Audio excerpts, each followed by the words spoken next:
Welcome to Cross Culture New Mexico. I'm Mark Tross.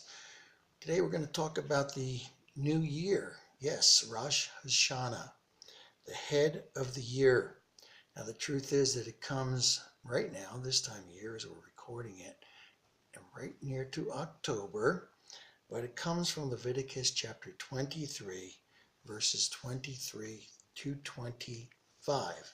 The Lord said to Moses, "Say to the Israelites, on the first day of the 7th month, you are to have a day of rest, a sacred assembly, commemorated with trumpet blasts. Do no regular work, but present an offering made to the Lord by fire."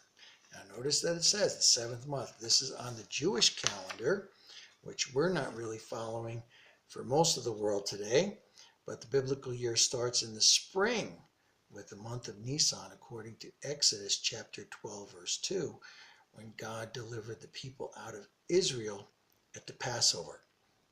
Now, this has a certain logic to it. It's the beginning of the new harvest season. And so we have two New Years in the biblical calendar, or God's Jewish calendar.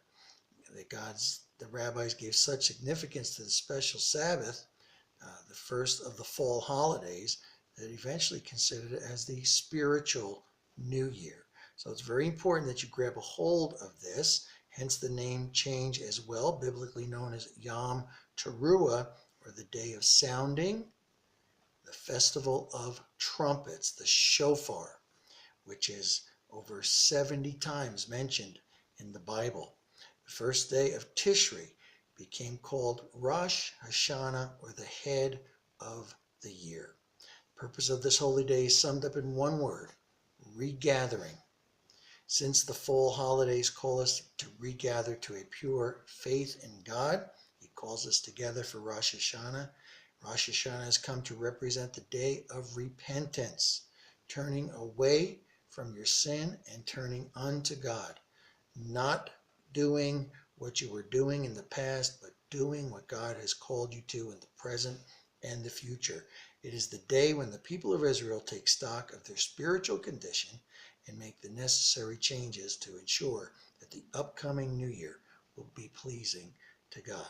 So important is this day of Rosh Hashanah that in fact the entire preceding Hebrew month of Elul takes on a holy significance of its own. Rabbis stress that the 40-day period from the 1st of Elul through the 10th day of Tishri, which will be Yom Kippur, the Day of Atonement, was to be a time of special spiritual preparation. This was based on the belief that it was on the 1st of Elul that Moses ascended Mount Sinai in order to receive the second set of tablets of the law, and that he descended on Yom Kippur, the Day of Atonement. Next time, we will talk about the traditional Jewish observance of Rosh HaShanah, or the Jewish New Year. Be sure to check out our website, crossculturenewmexico.weebly.com. Follow us on Twitter, connect with us on LinkedIn, like and share our Facebook page, and we hope that you will subscribe to this YouTube page.